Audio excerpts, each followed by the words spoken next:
Hello out there, and welcome to the GamecockScoop.com podcast, the official podcast of GamecockScoop.com on Rivals. I'm Caleb, joined by Alan and Perry, and we all write for GamecockScoop.com. So regular season is over for football, but this is kind of maybe even crazier time of year than the regular season, at least as far as my workload this week. It's been a little bit crazier. Especially when you start off the week with the news that Marcus Satterfield is going to Nebraska, which we talked a lot about on Monday's show. Definitely go check that out. It's now Thursday, so we got a little bit more information on maybe how the replacement search is going. We got a lot of other stuff to get into as far as returning players and who might be opting to look at their NFL options. The transfer portal is going to open on Monday. We already have at least one Gamecock in the transfer portal, probably some more to follow just as far as the numbers go. There's also at least one current transfer portal O lineman from Rhode Island, which we'll get to in just a second, that has an offer from South Carolina. Some more of those are going to go out next week. So it's kind of crazy right now. And then you just got normal recruiting. The dead period ends on Friday, and coaches will be able to start traveling out and seeing some 2023 recruits as well. So crazy times. And basketball, which is, a bit of an up and down thing, and we'll talk about that a little bit later. But let's start with the offensive coordinator search. And I can tell you that, they're about to announce Dan Mullen. No, I'm just kidding. Like, you guys be careful who you're listening to on Twitter. Would it be kind of cool to have Dan Mullen as the offensive coordinator for a year or whatever? Maybe. I mean, he's definitely a very good offensive mind, but I find that highly, highly unlikely. And anyone that's trying to sell you on that probably doesn't know what they're talking about, in my opinion. Yeah, Dew was a head coach for a long time in the SEC. I don't expect him to be an offensive coordinator, and we're also hearing a lot of other names that make a lot more sense, which we're going to talk about in a second. Yeah, I don't know how great of a fit it would be. I mean, I would love to see Mullen here as offense coordinator. I mean, there are not too many guys that are that better than him, to be quite honest. But I mean, he can have another head coaching gig if he wants it, and I think he's just sitting back waiting for the right one. And sometimes it's kind of hard to take a step back and be an offense coordinator for another coach, especially one that last time you played beat you. So he would really have to check his skill before. And I'm sure he could, but Yeah, I mean, this is kind of the case with several of the targets that we've mentioned thus far, but none more so than Dan Mullen, who has, like you said, probably the best resume of everyone that we've heard. But yeah, he's probably gonna get a mid to upper level. I mean, maybe not a Power 5 job, but right outside of it, head coaching gig if he wants it. And that's also potentially the case with like a Kendall Briles, who we have heard his name pop up quite a bit. That's Arkansas's offensive coordinator. We talked about him on Monday. He was at the top of our first hot board. He's definitely on the list. He's definitely a real candidate. But like we talked about on Monday, what happens if, say, this opening in FAU comes calling for Kendall Briles? Is that a better option for him if he has a goal of being a Power 5 head coach one time or someday? Is that a better route for him than just a sort of lateral move to South Carolina? I don't know. We'll have to see how that goes. Like I said on Monday, I don't think that money is going to be an issue here, but if you're swinging for the fences here, some of those big names are also being pursued for head coaching opportunities as well. Yeah, I think the money point too, just quickly, we're all expecting a Shane Beamer extension. I think we talked about that Monday, and usually what comes with that is a assistant coach pool money rise too. If Beamer's getting a raise, you would expect the assistants to as well, and that means that broadens your pool for an OC because you're probably gonna have more dough to spend on one.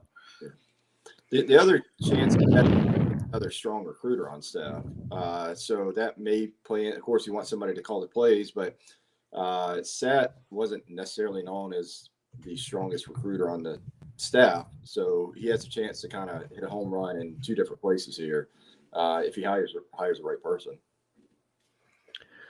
Yeah, it's going to be really interesting to see how this all plays out. I'm going to update the hot board later this afternoon on GamecockScoop.com, but it's not terribly different than what it was on Monday.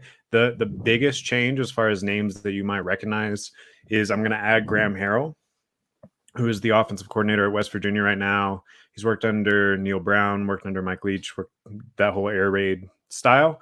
Something that when you hear that immediately, you might think that's not necessarily a good fit. But they actually outrushed South Carolina this year. West Virginia did.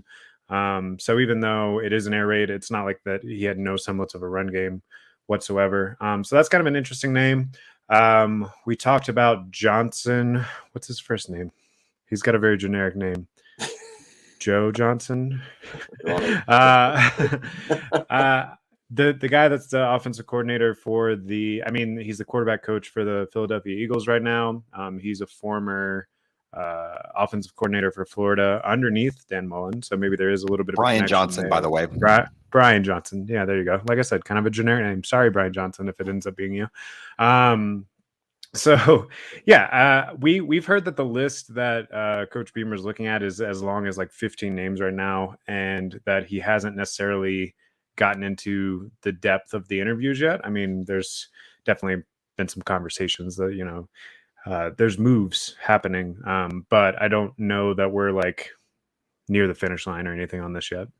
The one thing about the styles, I wouldn't worry too much about that regard, as far as air raid or pro offense or anything else, because even in the air raid, it kind of gets bad rap as not running the ball. It's not true. They just spread the ball around more so than more traditional offenses. So the running game's still there, but I do expect that whoever the hire is, there's going to be some carryover element to what is already in place, because we'd be silly not to, and then just incorporating in other elements to take advantage of the roster we have. That's what I would suspect Beamer is looking for, and would probably be the best course of action. So something that was kind of interesting when I talked to Dante Reno the other day, which you can find that full interview on GamecockScoop.com right now. That's the 2024 quarterback commit, maybe 2023. He's still thinking the potential of reclassifications on the table, which you can read more about there. But anyway, he was saying when he talked to Coach Beamer after Satterfield left that Coach Beamer isn't necessarily locked into a pro style system again, but that he's more, like you just said, thinking about the personnel that might be returning, which we'll talk about here in just a second, and trying to find the best fit for that, which I mean, that's what he should do. I mean, that's probably his best path. Yeah, the only other thing with that, though, and I think you bring up the point with the returners, is all right, I think you kind of knew going into this year what you wanted it to look like, and it ended up not so much looking like that, kind of ironically. But you wanted to throw the ball, you wanted to spread it out. You brought in Rattler, these two transfer portal receivers, a tight end in the portal. You wanted that to be the identity. It ended up kind of being more Marshawn Lloyd, at least till the last 2 games. But what do you want this to look like next year? What can it look like? Because you don't know what you have coming back next year. I know we're going to talk about that.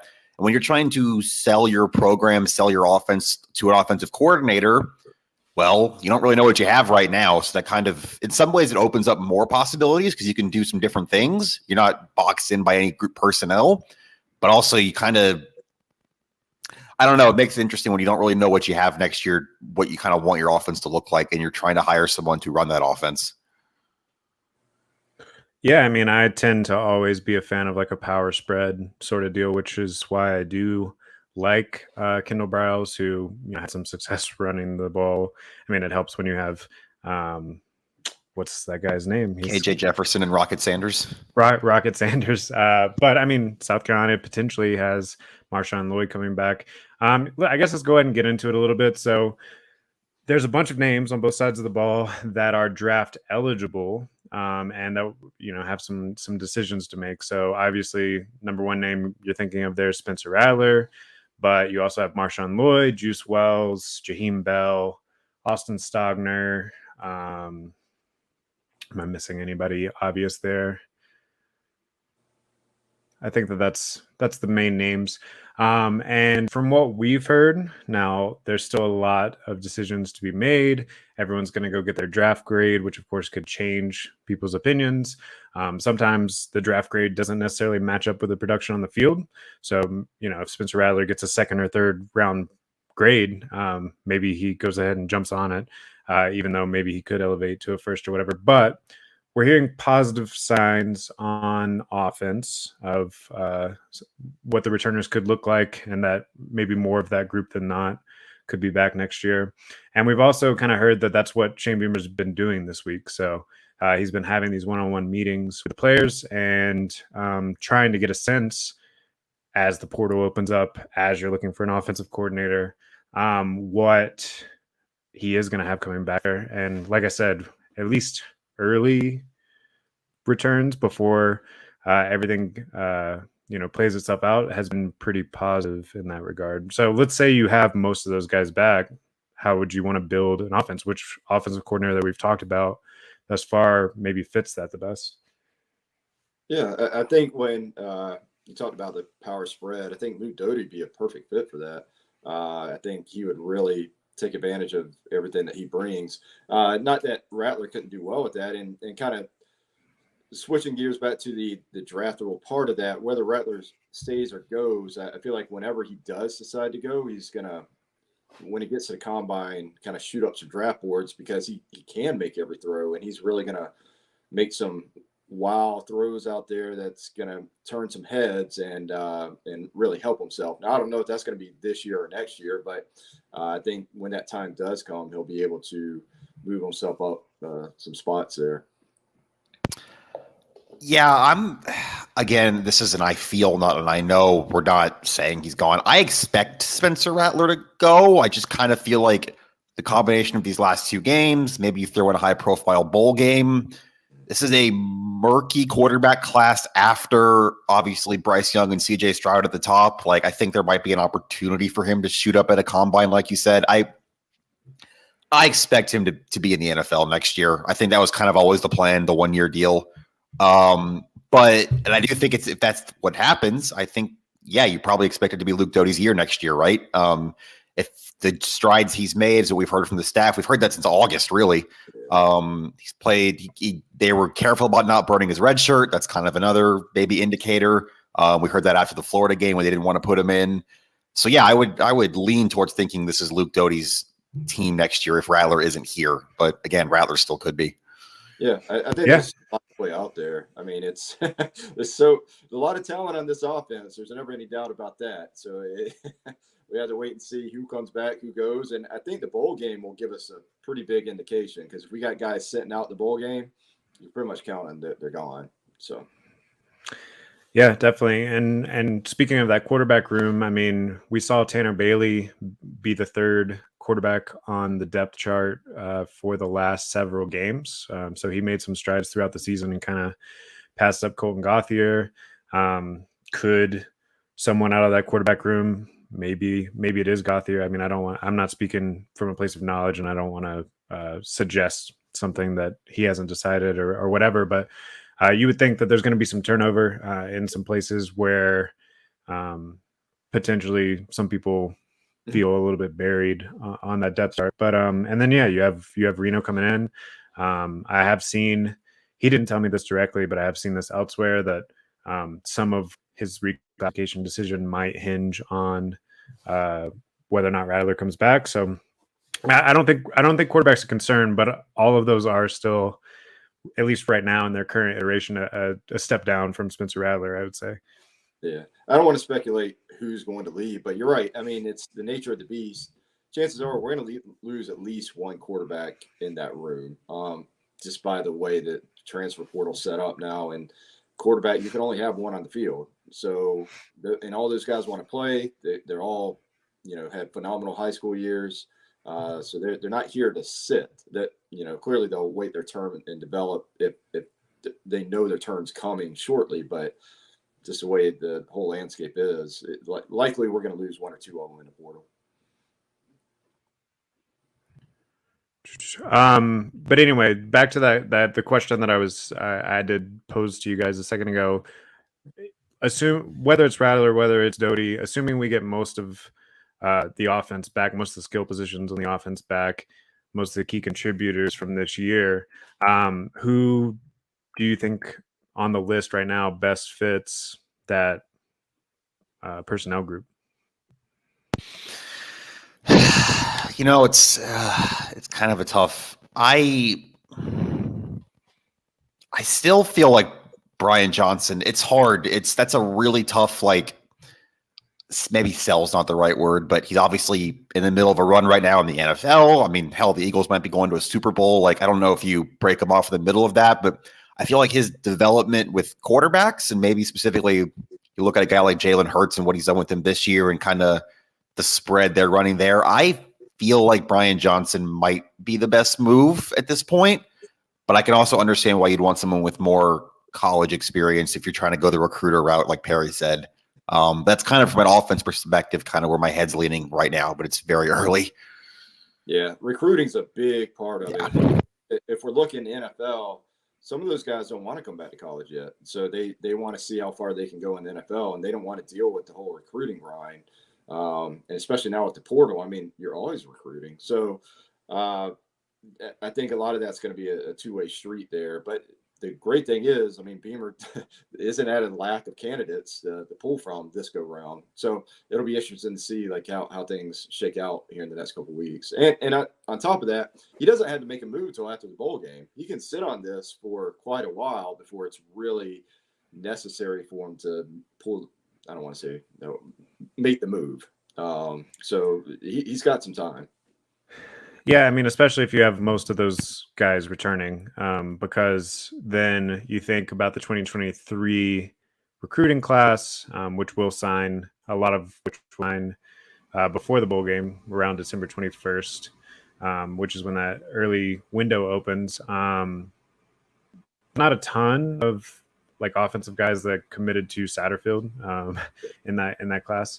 And then Reno, who did commit to Satterfield, has already kind of reestablished his commitment to Beamer into the program.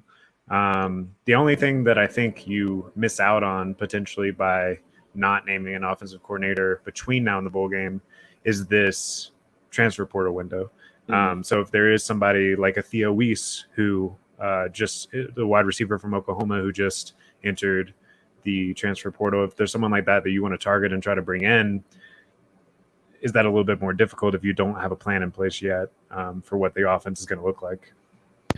Yeah, and we're going to hear from Shane Beamer Sunday. Just by the way, he's going to talk after the bowl announcement, so maybe we'll get a little more clarity on how the process is going, on who's going to call plays in the bowl game. I think you and I, Caleb, we've kind of speculated that might be a Freddie Kitchens game, but we're going to hear more from Shane on Sunday on that.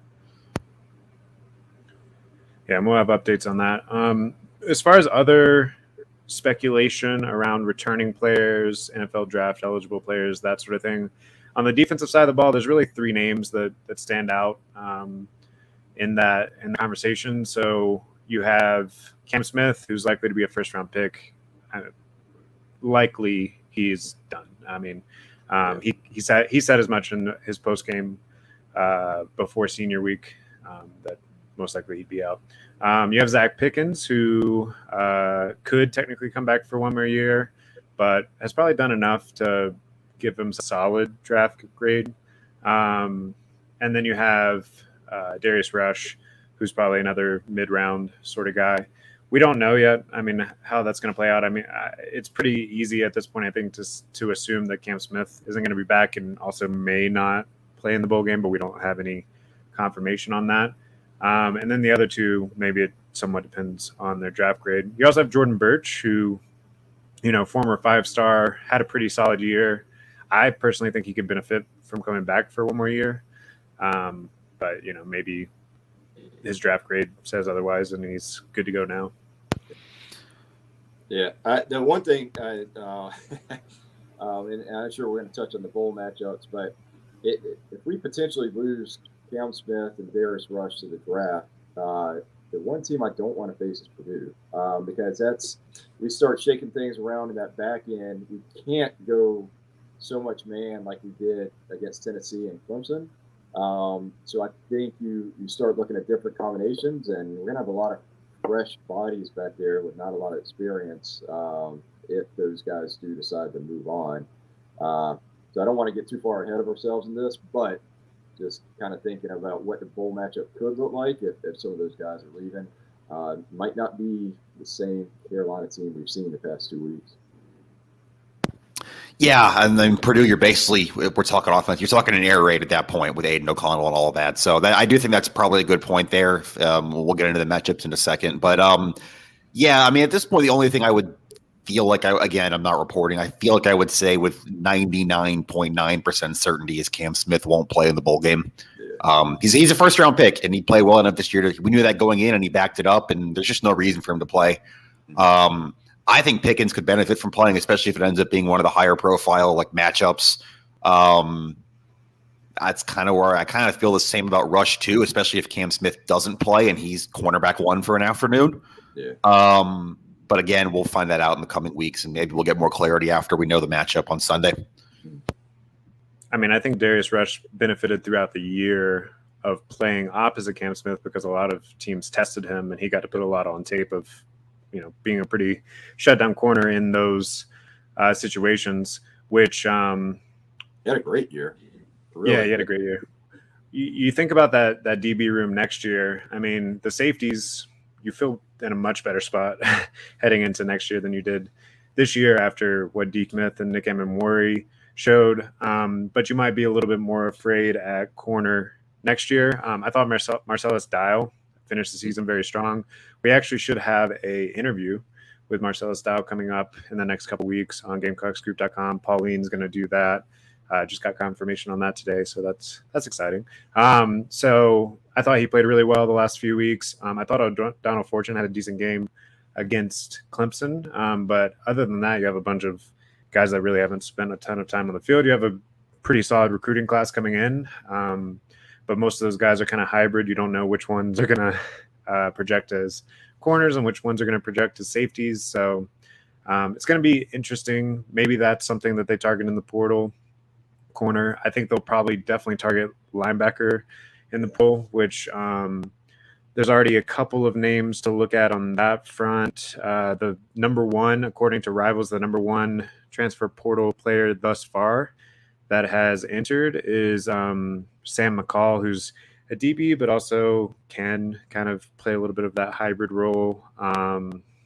Yeah, it'll be interesting to watch. The only official offer to a portal player thus far, by the way, just why I'm on that, is a Johnny Cornelius, who is a offensive lineman out of Rhode Island, and he just entered the portal, and he's 6'5", 310. He's a sophomore, got a couple years of eligibility left, so that'd be a good pickup. And the only portal player from South Carolina that's left thus far, other than RJ Rick, who did that midseason, is offensive lineman Jordan Davis, who announced that yesterday. But again, we'll see a lot more in the coming days and all that. And then the portal officially opens on Monday, and it's gonna be insane day. So that one thing we should let our listeners know: for FCS players, they can enter and receive offers right now, so it's open for them. But for FBS, they can declare entry, but it doesn't officially open until the 5th. So nobody's going to be posting the offers they've received from the FBS because that would be a violation. But I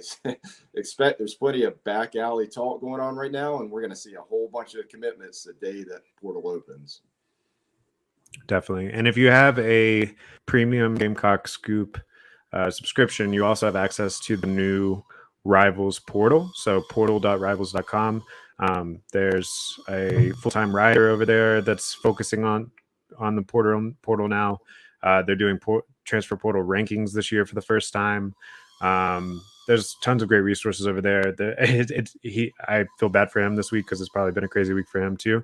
I see stuff updated all the time, but yeah, so that's gonna be interesting. And also it'll be interesting because South Carolina did really well in the portal last year, but that didn't necessarily reflect in their Rivals recruiting ranking. Well, this year it will. So we'll see how that all plays out as we go forward. I feel like we were talking about something. All right, returning players. So anyway, on defense, I think if you can fill some gaps at linebacker, if you only lose Zach Pickens on the defensive line, and then you can figure out or continue to have people step up in the secondary, which if I trust anybody to develop players, Torian Gray is at the top of that list on the staff. Then I think, maybe you're reloading a little bit more than rebuilding, and maybe a lot more than we thought heading into the year with the way that B. Huntley and Tonka Hemingway and TJ Sanders all kind of stepped up on that D line. The other one is defensive end. We really got lucky after that first wave of injuries, and because Birch and Edmond played just about every snap, almost every game from there on out. Tyreek Johnson saw a little bit of time, but there at the end of the season, we were moving Tonka Hemingway out at defensive end to spell Birch and Edmond. So that's we're thin there, plenty of talent, but we're thin. So something that'll need to be addressed. And I thought maybe this year would be Tyreek Johnson's year to step up and do something. Didn't quite happen. Maybe next year is that year for him. Yeah, I don't know if the staff's ready for Tyree Johnson, for maybe a Brian Thomas Jr. or whatever. I don't know if they're ready to have those guys playing 50, 60 snaps a game yet. So I think that actually you're going to have to portal at some point there. I mean, it's really thin there. Obviously, Jordan Strong got hurt in week 2. Terrell Dawkins spent most of the year injured, but I think you're still going to have to get at least one body in there through the portal. Yeah, unfortunately, that's one of the toughest positions to find in the portal, because I don't know, generally if your elite edge rushers are wrecking havoc somewhere and then they go to the NFL pretty quickly. So it is tough to find. Yeah, offensive line stuff too. Line, those are the two toughest spots because like you said, if they're good enough, they're going to the NFL. So they're not, most of those, the better ones aren't looking to transfer right now. So you got to kind of find some diamond in the roughs there.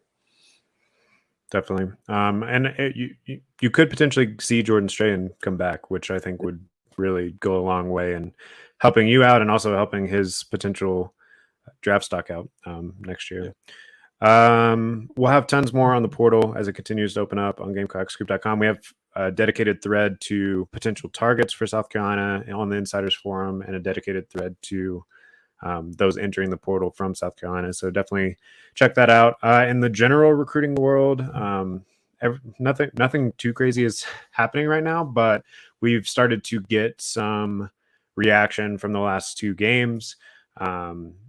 Maybe the most interesting to talk about is hearing from Dante Reno and hearing from others that Mazeo Bennett definitely had some positive reaction, and he's looking to see who they bring on at offensive coordinator.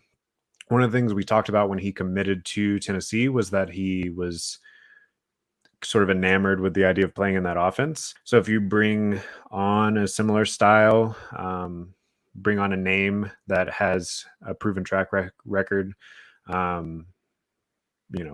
putting up a prolific offense, then that one gets a little bit more interesting, and you still got plenty of time before the 2024 class really locks it in. So I'll have a weekly recruiting wrap up tomorrow with some more stuff, mostly kind of previewing this crazy week coming up with the portal. But that's one little tidbit there. All right, as far as the bowl games go, we kind of have heard the 3 Florida bowls at the very top. I mean, I've seen a couple others, but I think it's going to be one of the Florida bowls. So you have the Citrus Bowl, who seems like is basically choosing between LSU and South Carolina. And then you have the ReliaQuest, which is the old Outback Bowl in Tampa. And you have the Gator Bowl. And then primarily the opponents I've seen are either Illinois, Purdue, or Notre Dame. Any of those stand out to you as games you'd like, the matchups you like? I know one stands out to Perry. My answer is probably going to surprise you. I would actually rather see Notre Dame because I think that's more beneficial than us. Notre Dame's always a media darling, so I would love to get them and beat them pretty handedly. That's the best possible outcome to me.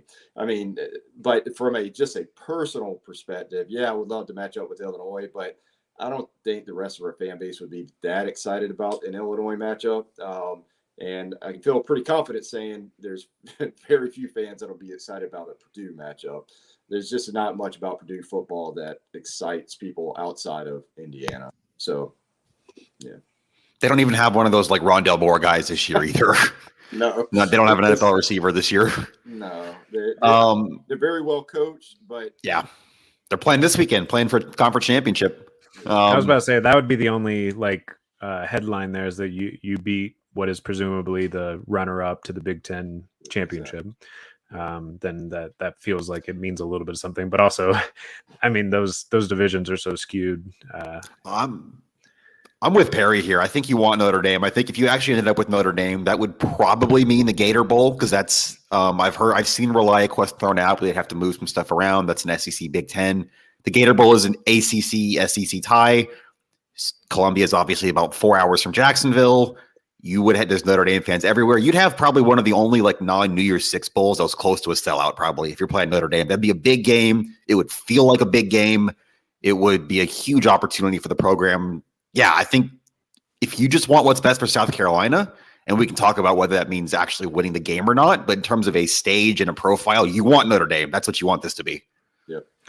I think it somewhat depends on the actual prestige between the Gator Bowl and the ReliaQuest. Like, is there a financial benefit for one or the other?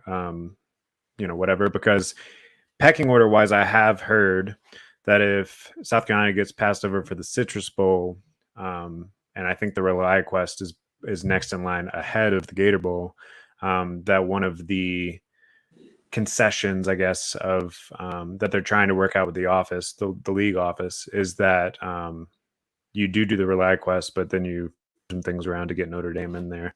But again, I don't know how much that matters. Like, if there's not a huge difference, maybe South Carolina just says, let's do the Gator and play Notre Dame there. But just give us Notre Dame. Like, I have to go to Tampa, right? And I don't even get a blooming onion out of it. I'm going to be disappointed. I can't believe they changed it.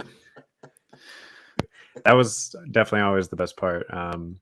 So that's too bad. But yeah, I mean, I do think that Citrus is still on the table of maybe if LSU gets blown out by like 40, 50 points. And I have read that the Citrus doesn't necessarily have to take the higher ranked team, but they have to be within a certain amount of spots of each other or something. So yeah, it's going to be interesting to see how all that plays out, which we'll know on Sunday. And then, like you said, Shane Beamer is set to talk at 5 p.m. Eastern on Sunday. And we'll have live updates on Gamecock Scoop for that, and all the reaction that comes around the bowl selection.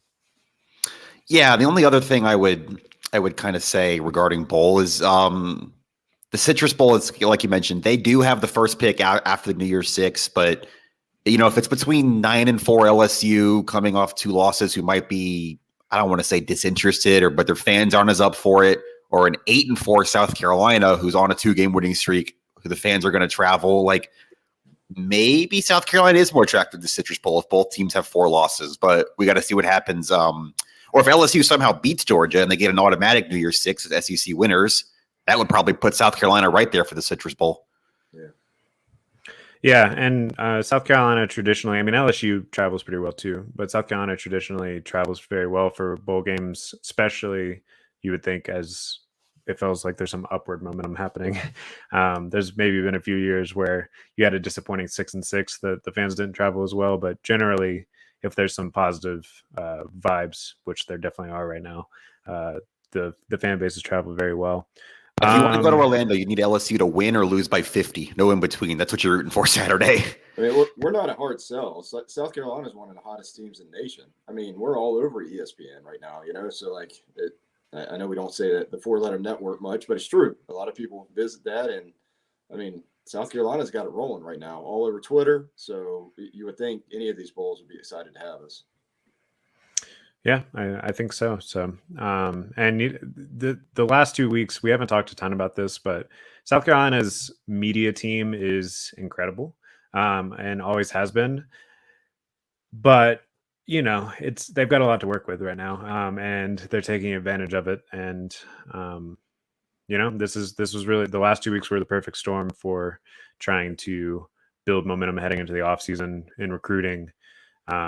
In this offensive coordinator search and everything else. It's kind of fallen into place in a way that I don't remember happening very often for South Carolina athletics throughout my lifetime. Yep. All right. The last note, we were going to talk a little basketball. So the women's team, we talked on Monday that Aaliyah Boston got banged up, and we weren't sure if she was going to play against UCLA. Well, she did, although a little bit more limited maybe than previously. Apparently she wasn't sure she was going to play until right before the game. She said she didn't decide till after she went through shoot around. So that really was a game time decision based on what we've heard from Dawn Staley and Aaliyah Boston herself. And they needed her. That was a very tough UCLA team who came in here, top 15 team, and they led for more than 20 minutes. But South Carolina, as they do, they just found a way to win. Yeah, so I actually didn't get to catch a ton of that one, so you guys might be able to speak a little better to it. But I read the after or whatever. But Kara Fletcher had a nice game. I don't know. So that kind of happened there. Tell me more about the game. The way to, I think we kind of knew this from last year too, but the way to kind of do this against South Carolina is it's not a great 3-point shooting team. We've heard Dawn Staley talk about that. It's not a great perimeter shooting team in general. And you zone them up, you pack the paint, you try to make them shoot. And that was working for UCLA. South Carolina actually was 1 of 14 from 3-point range in this game, and they were 2 of 13 on jump shots, period, in the first half. Going to the half, they're only down 4 at the half. They trailed by as many as 10. Dawn Staley kind of changes things up. Her point guard battle has been almost right down the middle this year. I have a stat on it, but Raven Johnson's played 100 minutes. Kira Fletcher's played 99. Dawn is splitting that right down the pipe, but Fletcher played almost the entire second half. She hit 3 in a row and 4 out of 5 jump shots at one point, all mid-range.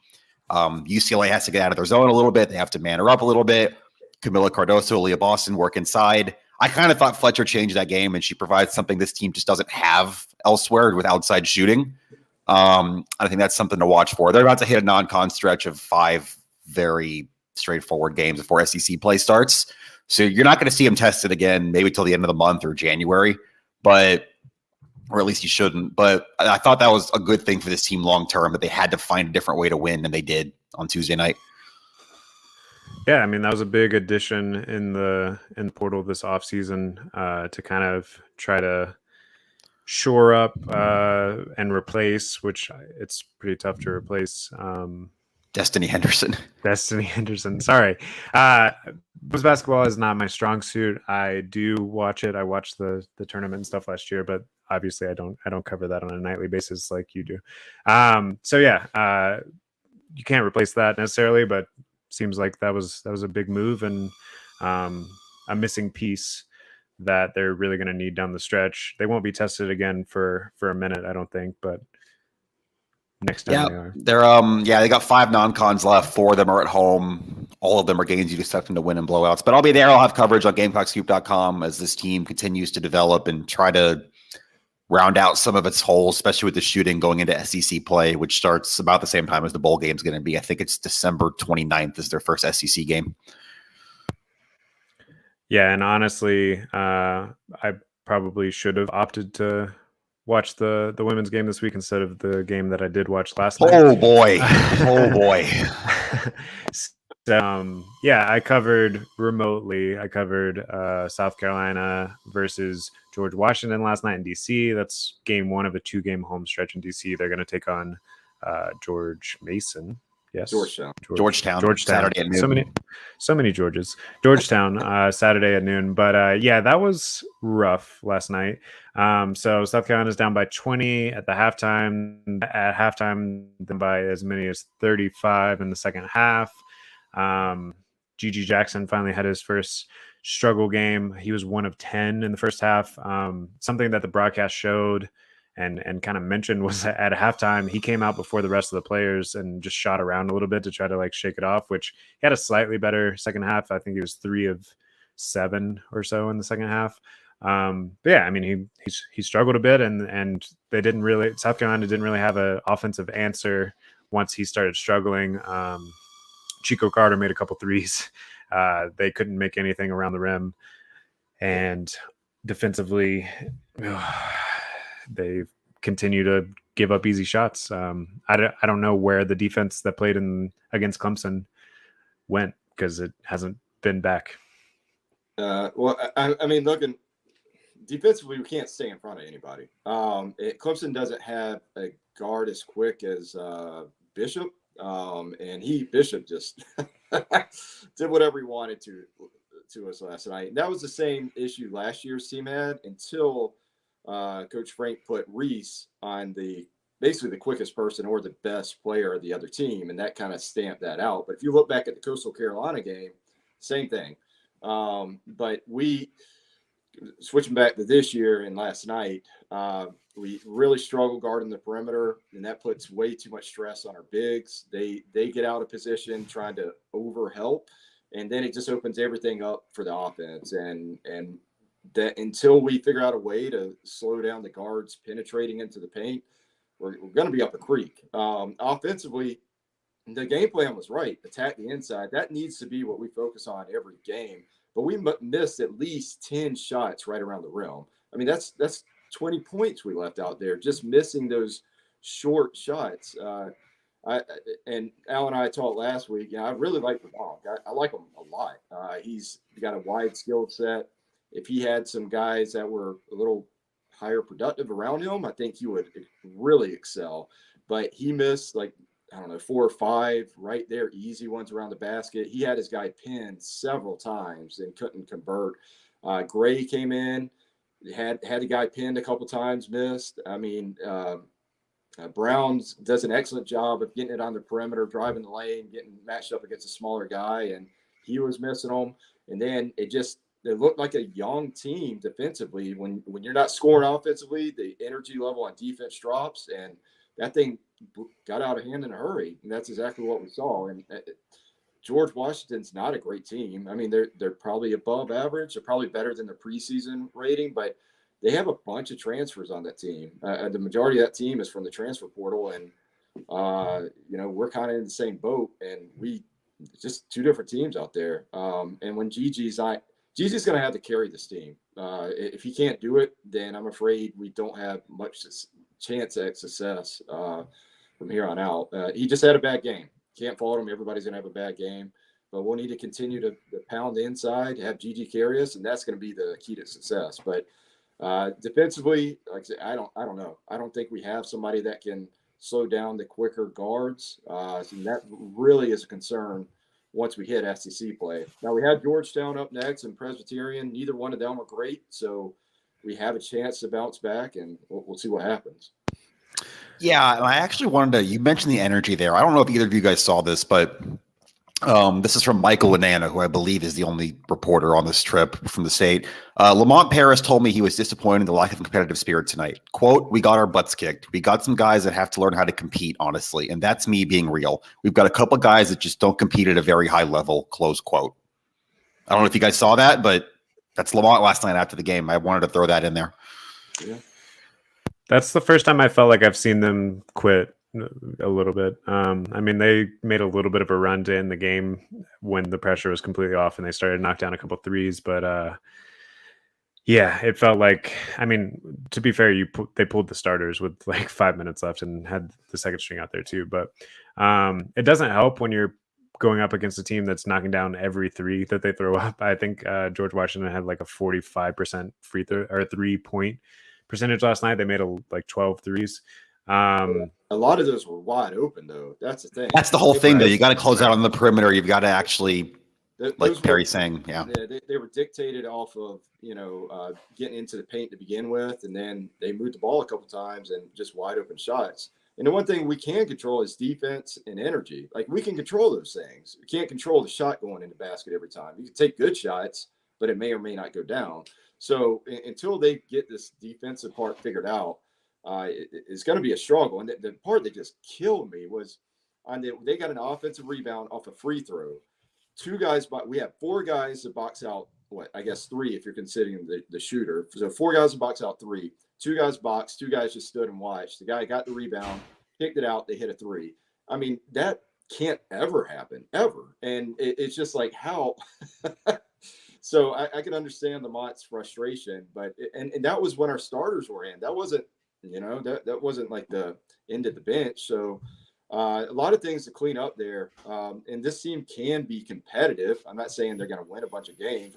We've had this conversation before, but they're better than what they showed last night. Are they great? No, but they certainly can be much better than what they showed. Yeah, I mean, we talked preseason. This was going to struggle. There's a ton of newcomers, a lot of which weren't super highly rated. I have been impressed with the freshmen in points. I have been impressed with Verdonk, like you said. I like Hayden Brown's effort. He usually is flying around. Got to stay out of foul trouble. That's the one thing. He's got to keep his hands to himself a little more on defense. That kind of goes back to you're shaking your head there, Perry. I know. I think we might have had this discussion last week actually, but he's got to stay out of foul trouble if this team did have any chance. And what he's going to struggle. I mean, he's just not quick enough to guard. It's going to get worse come SEC play. As athleticism and skills go up, that's going to get worse. So he's going to have, and a lot of that again goes back to being out of position. So got to have the guards do a better job on the perimeter so our bigs can have a better chance and hopefully keep him so much from having to make those extra plays there. But you're right. Like, we foul too much. We give up too many easy plays. We can't lose the hustle plays. We got to play almost perfectly. And that was not even close. So. And one more note on the effort thing that Alan brought up. I don't know if you guys saw this, but late last night, Gigi Jackson tweeted, "Gamecock Nation, I apologize for our team's performance tonight." So I don't know if that's a little bit of a indication too that he's seeing some of the same things. And really, when you think about what success for this team this year is, because they're not making the tournament, right? Like that was never that. And anyone that was paying attention probably shouldn't have had that is remotely on their radar anyway. But success for this team is, you show growth throughout the year. You show some fight in some games that you probably shouldn't. And the only game that I feel like we've seen that thus far in is Clemson, which is a good one to do because rivalry and stuff. But you're going to have to see that a little bit more. And unless you've been at home and completely overmatched the opponent, I haven't seen a whole lot of fight. Interested to see how they come out Saturday for Georgetown. That's a noon tip. I don't know if that's going to be a sleepy kind of atmosphere. Georgetown's struggling a lot right now. That's a winnable game. Like, you can, as awful as that looked last night, you win Saturday, you split the road trip. I mean, you're probably not feeling good, but you're feeling better about things. And that is a winnable game. But you got to see how they come out with the energy, especially on defense. Yeah. We got to win. I mean, it would be helpful to win that, and then you got to beat Presbyterian after that, because I think UAB comes up after that, and UAB, and then it's East Carolina. If we're not playing at a different level, they're going to run us out of the gym. So we got a chance to correct a lot of stuff these next two games. So let's see if it happens. Yeah, well, we'll keep you guys updated on GamecockScoop.com for all the women's basketball and men's basketball throughout the season. Even if it's painful, sometimes we're still going to sit there and watch it and try to analyze it the best that we can. One thing I will give, as a concession, that was their first game outside of the state of South Carolina, and it's a young team. So dealing with a little bit of a road trip there, maybe. I mean, I know that Benjamin Bozeman's Verdonk showed up 8 minutes before tip because he had an exam or whatever yesterday, so he didn't even have time to warm up and stuff. Yeah, that's tough on any level. And Daniel Hankins Sanford didn't make the trip, by the way. He had an illness. We didn't mention that, but you're talking about the freshman. He was not. I don't know if he's going to get. I don't know. I assume he's not going to be there Saturday either, but he wasn't there last night. Right. So on an already thin team, when you have adversity like that, it makes it even more difficult. Anything else you guys wanted to cover? Any championship weekend games that you're looking forward to, or going to pick an upset in or anything, or is it going to go pretty chalky, you think? I think K-State beats TCU. I haven't filled the pick sheet in yet, but I'll throw that out. They had them beat the first time before both their quarterbacks got hurt. I think I don't want to say they're the better team, but they were outplaying them. They were up 18 points the first time before the injuries. So I think on a neutral field, K-State gets them, and we'll see what that means for the playoff, but that's my one. I don't really have. I think it's going to go pretty according to plan for the most part. And the one non-championship game, Akron versus Buffalo. So somehow they slipped in to play on championship weekend. So that'll be. Wasn't that the snowstorm? Wasn't there like 6 feet of snow in Buffalo and they had to move? Okay. Yeah, but Buffalo needs that game. That's why it got moved. That's one implication about it. Buffalo needs it, and then but if Akron wins, they what was it? Vegas picked them at 2.5. So if Akron wins, they beat that, they get 3. So, there's probably some actual money on that game. It's at 1 p.m. on a Friday afternoon. It should be an electric atmosphere in Buffalo. There's probably going to be anybody in the stands, but they're playing it. So, well, and Utah already beat USC too Friday night. That'll be interesting. I'm probably going to pick USC. They feel like they have the momentum going and stuff. But what's the line there? It's like USC -3, something like that. And USC. Utah's style of play does match up pretty well against USC. But yeah, it's going to be interesting to see what happens. Like if TCU loses, that's their only loss of the season. Do you let a 2-loss Alabama jump it over them? Do you let Ohio State, who did play a conference championship, jump into there? And then, of course, USC could lose as well, too. So, yeah, if both USC and TCU lose, it's going to be really interesting. I guess you put Ohio State and Alabama in, but I don't know that either of them should jump. To me, Ohio State doesn't belong there. They got housed in their own building in their one big game this year. Like, to me, they shouldn't be there. I almost think that devalues Michigan if you put Ohio State in there. Just saying that game didn't matter. Put them both in. But yeah, if TCU loses or USC loses, I think there's a decent chance of that with Ohio State sitting at 5. When do you think? It also kind of goes back to the point, though. Like it's too bad Michigan and Georgia can't just opt out of these games because they're in. This can only go badly for them. So they lose, and then the whole thing's in question. Now, of course, I think Georgia stays in no matter what. But I'm just saying, I think they're both in. It's kind of unfortunate that they're being forced to play this game where it can really only go against them if they lose. So I don't know. We'll see what happens. I don't think they will lose, but it's just interesting the way that others could benefit from them having to play another game.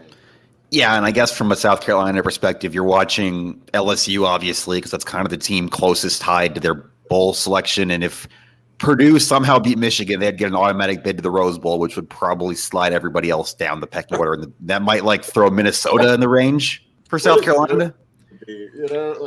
Somehow Purdue gets in there. 8-4? You'd have 4 lost Purdue in the Rose Bowl.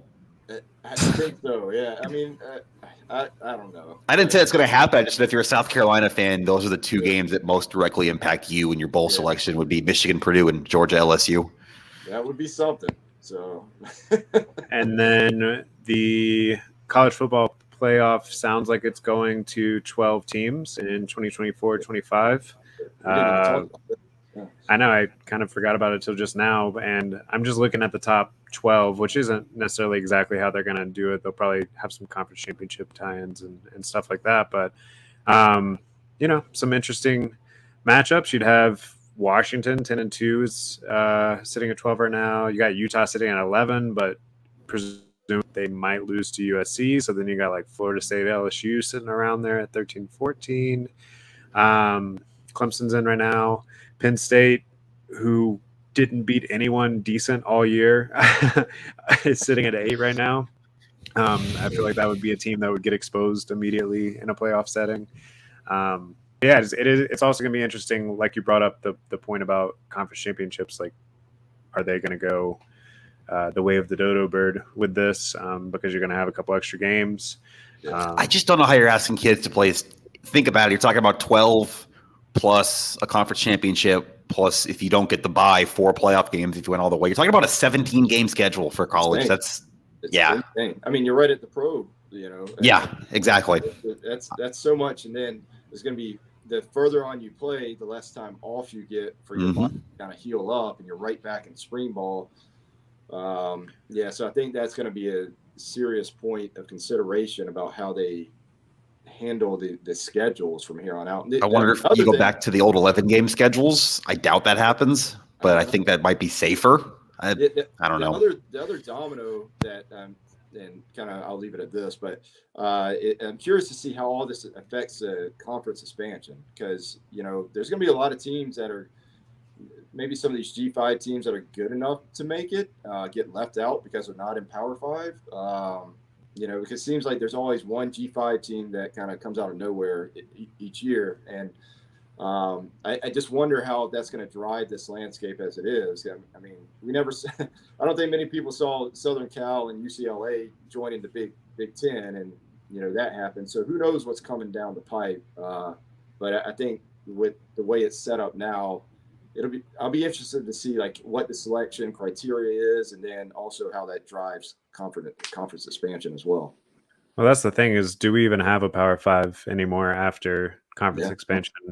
You really just have the Big Ten and the SEC, which going back to the conference championship point, is there any point in having the top, like if you're getting rid of divisions, which it sounds like they are, is there any point in having the top two teams play right before the playoff when presumably they're both going to make the playoff anyway? Yeah. I don't see it happening. I mean, I think you're probably going to have 3 or 4 from the SEC, 3 or 4 from the Big Ten every year, and then fill out the rest with other quote unquote Power 5 schools and some G5 schools. I'd be fine seeing those games go, honestly. Especially if that means if that preserves like rivalry games or more of the regular season, I'd be fine seeing conference title games go, and you just jump to the first round. I guess that'd be 5 through 12 playing if the top 4 get buys. Right. I mean, it's a number of conferences used to, just have like whoever they just named the conference champion, whoever had the best record. So no reason we can't go back to it. But I'm sure there are others out there that would disagree with us. But in any case, it's always a talking point. All right. So just for argument's sake, as the college football playoff rankings stand right now, which they'll change a bit, obviously, after this weekend, these are the matchups that you'd have in the opening round. So you got Washington, number 12, versus number 5, Ohio State. That's a fun game. You got Utah versus Alabama. Utah's probably getting boat raced in that one, but you got Kansas State at number 10 versus Tennessee. That'd be a fun game. I'd enjoy that. And then you got Clemson at 9 versus Penn State, which I also think would be a pretty fun game. Well, the other angle there, though, is from what we're hearing, the first round, which I think it should be the other way around. I think if you finish top 4, you should play at home. But the 5 through 8 teams are going to get to host games. They're going to do campus sites, what we're hearing. So you're talking about Clemson going to Penn State for a whiteout in December? Like, that sounds fun. Like, that's different. That's not a matchup you would normally get. Like, I think it should be the other way. I think if you finish top 4, you should earn a game on your own campus. But either way, that sounds fun and different. Yeah. And do you start those right after this week, or do you maybe take this week off? Well, that's the other thing, because if you have Big Ten teams, if you've got teams in cold weather places asking to play home games on December 20th, maybe you do want to move it up 3 weeks and play those games this weekend on conference championship weekend, and then do the rest of the playoff later in December once you start moving into these NFL stadiums, domes, warm weather places, all that stuff. Yeah. And I would be a fan of that just taking the place of conference championship week, that opening round. Yep.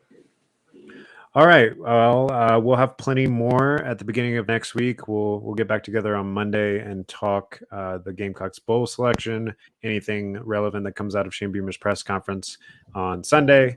Hopefully by that point we'll have a little bit more to talk about with the offensive coordinator and the transfer portal opening. We probably get some live updates as we're trying to do that show on the transfer portal. It's going to be pretty wild. In the meantime, check us out on GamecockScoop.com. Like I said, I'll have a updated offensive coordinator hot board little update later this afternoon. We got a bunch of coverage coming for the basketball games throughout the weekend. And yeah, that's about it. Thanks for joining me, guys. And we'll see you next time.